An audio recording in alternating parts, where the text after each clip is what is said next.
pensar que o autor dessa lição ele não é inocente.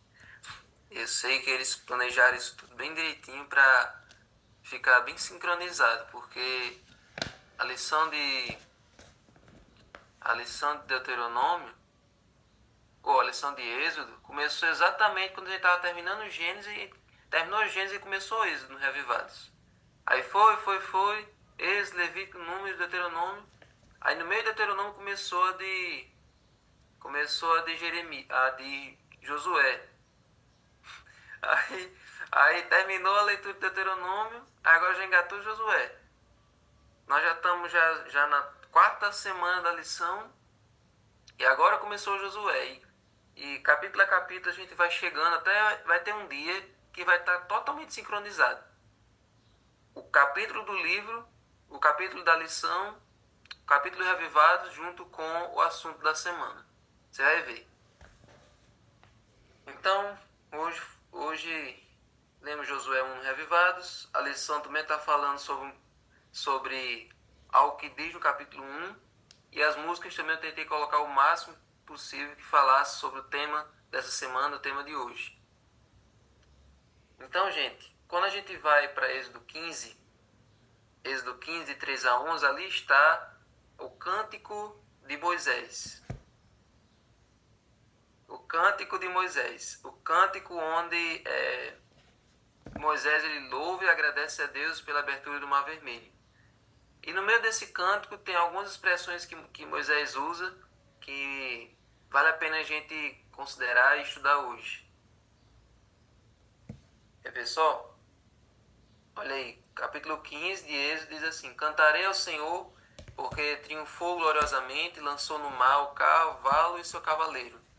O Senhor é a minha força e o meu cântico, ele se tornou minha salvação. Este é o meu Deus, portanto eu o louvarei. Ele é o Deus de meu Pai, por isso eu o exaltarei.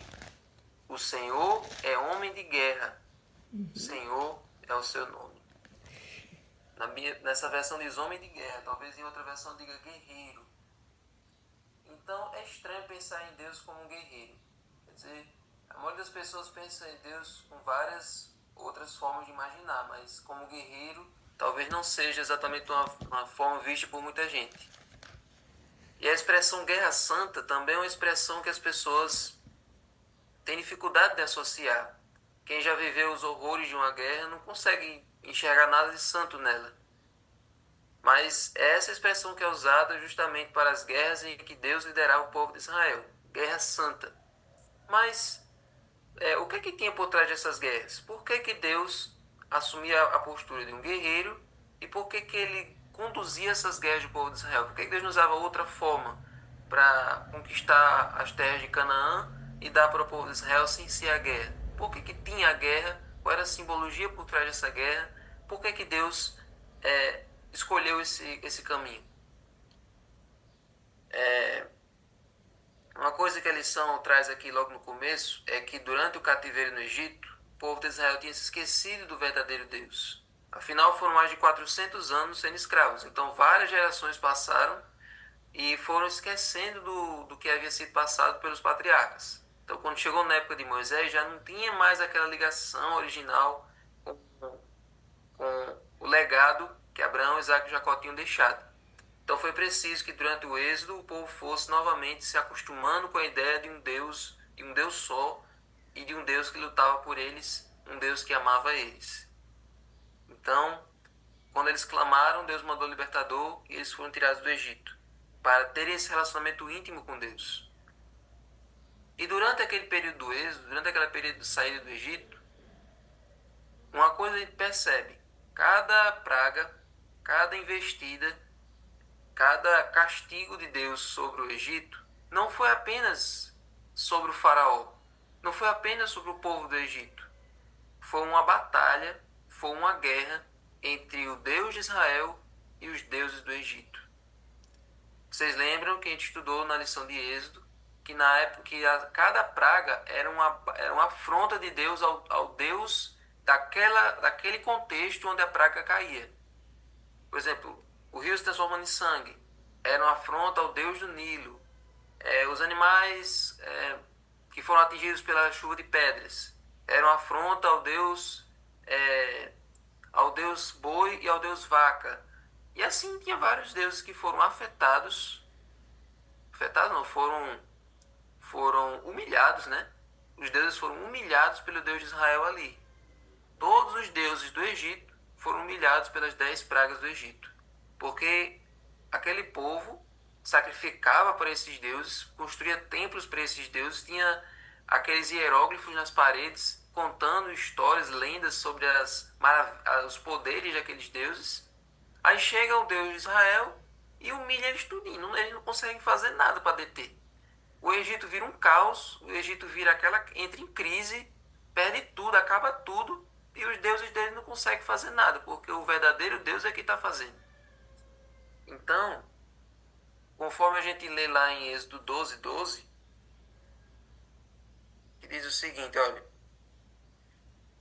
porque naquela noite, Deus dizendo, passarei pela terra do Egito, matarei na terra do Egito todos os primogênitos, tanto das pessoas como dos animais, e executarei juízo sobre todos os deuses do Egito. Eu sou o Senhor. Eu gosto quando Deus diz assim, eu sou o Senhor. Isso é muito massa. Ele está reafirmando que é só ele que tem. E é por isso que quando Moisés se encontra com Deus na sarça ardente, aí Moisés pergunta, qual é o seu nome? Aí Deus diz, eu sou o que eu sou. Por muito tempo a gente lê essa expressão e a gente não entende por que Deus falou assim, mas eu quero dizer o seguinte, olha, eu não preciso de nome. Eu sou o que eu sou. Eu não sou o Deus tal, eu sou o Deus. Eu sou Deus. Não existe outro Deus. Então, na verdade, quem eram esses deuses do Egito? Demônios. Demônios. Todos os deuses que sem ser Deus são demônios. É Satanás assumindo formas de adoração através dos seus anjos. Ele coloca os seus anjos para serem adorados pelos povos, para que eles não adorem o Deus verdadeiro. Então, aqueles deuses que esse povo adorava eram demônios. Isso está lá em Levítico 17:17 e Deuteronômio 32:17. Então é Deus lutando contra Satanás o tempo todo. Quer ver outro exemplo que isso aconteceu? Vocês lembram quando a arca foi levada para a terra dos filisteus? Lá, bem depois disso aqui, quando foi já naquele período de Samuel, e Eli, os filhos de Eli, teve uma guerra de Israel contra os filisteus e a arca foi roubada. Quando a arca foi colocada lá num templo onde tinha vários ídolos. Inclusive, diante da arca estava o ídolo de Dagon, que era o deus principal dos filisteus. Colocaram a arca da aliança, que era o símbolo da presença do poder de Deus, diante do maior ídolo filisteu. Guardaram lá, fecharam a porta e foram dormir. No outro dia, quando voltaram, adivinha quem é que estava caído? Dagon caiu de frente para a arca, assim, pá! A arca estava lá, de boa. Mas o Dagon, que estava de frente para a arca, buf, caiu no chão. Vamos levantar Dagon. Dagon não consegue se levantar sozinho, né? É muito bom ter um Deus que não se levanta sozinho. Vamos levantar Dagon. Pegaram Dagon e botaram ele em pé de novo. Fica aí. Vamos dormir. No outro dia, Dagon caiu, só que agora ele se quebrou todinho. Dagon caiu diante da arca, ficou todo quebrado. A cabeça, o tronco, as pernas, ficou tudo quebrado de frente para a arca. Deus enfrentando os deuses dos filisteus. Dagon não aguentou uma noite com Deus de Israel. Quer ver outro exemplo que isso acontece? Lá no contexto dos hebreus na fornalha. Os 3 amigos de Daniel. Aquela estátua de ouro que Nabucodonosor construiu, já eu volto para a lição. Essa história está lá em 1 Samuel. Só não vou lembrar aqui o capítulo, mas está no livro de 1 Samuel. Aí, o que acontece? Aquela estátua de ouro que Nabucodonosor construiu, ela tinha 600 metros de altura por 6 de largura. Se eu não me engano. Não, 60 metros de altura por 6 de largura. Coisa assim, pronto. Exatamente. E aquela estátua, ela era uma representação de todos os 600 deuses da Babilônia. A Babilônia tinha um panteão de 600 deuses. A estátua tinha 60 de altura, 6 de largura e representava todos os 600 deuses. Olha aí os 666, né? E aí todos se prostraram dentro da estátua, mas não aqueles 3 jovens. Os 3 jovens foram jogados na fornalha e quem é que aparece lá para salvar os jovens e que rouba a cena diante de todos os 600 deuses do Egito? O próprio Filho de Deus. Jesus aparece ali para salvar a vida dos jovens e ninguém mais se lembra daquela estátua. Agora o assunto é falar do Deus que salvou os hebreus na fornalha. Então a Bíblia toda, o Antigo Testamento inteiro, é Deus lutando contra Satanás, é Deus vencendo os deuses que Satanás coloca. Então, contra Canaã foi do mesmo jeito. Essa investida do povo de Israel contra Canaã, aquelas batalhas que Josué fazia, tem um pano de fundo por trás. O grande conflito entre Deus e o mal. Então, aquilo Deus estava, naquele contexto da batalha, das batalhas de Canaã, a gente tem que entender aquilo sobre a visão bíblica do grande conflito. Deus está em guerra contra o pecado e Ele não vai tolerar o pecado para sempre. Deus deixou aquelas nações viverem por todo aquele tempo. Da mesma maneira que Deus está deixando o mal ainda ter a sua vez, Deus está deixando ainda a maldade ter o seu tempo de execução para que o universo perceba. Imagine, gente, esqueça que você está na sala da sua casa agora, esqueça que você está no seu quarto, esqueça que você está aí sozinho ou com sua esposa ou com sua família assistindo essa reunião. Esqueça que você está aí e mude todo o cenário ao seu redor. Imagine que você está no meio de uma arena, no meio de um Maracanã, no meio de um ginásio, de um estádio universal, onde tem zilhões de criaturas observando e anotando, olhando para você, analisando o que é que você vai fazer. É assim que é a vida de cada pessoa. Cada um de nós estamos no centro desse estádio universal. Milhões de criaturas estão analisando qual vai ser o seu próximo passo, qual vai ser a sua próxima decisão e qual vai ser a jogada de Deus e de Satanás nesse xadrez. É assim que é o grande conflito.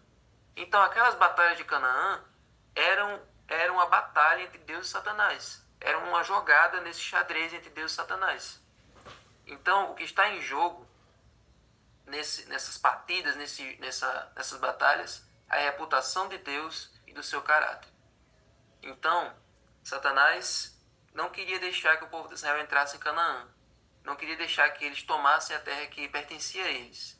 Por isso que ele colocou em Canaã várias ervas daninhas, que eram aqueles povos. Mas Deus havia prometido aquela terra para aquele povo, porque aquela terra pertencia a eles. Então, se eles fossem fiéis, se eles fossem obedientes, se eles guardassem as suas leis, Deus iria dar força a eles para vencer cada uma daquelas nações e ter aquela terra de volta para eles. E assim, gente, nesse grande conflito também é do mesmo jeito. Satanás não quer que esse planeta um dia seja nosso.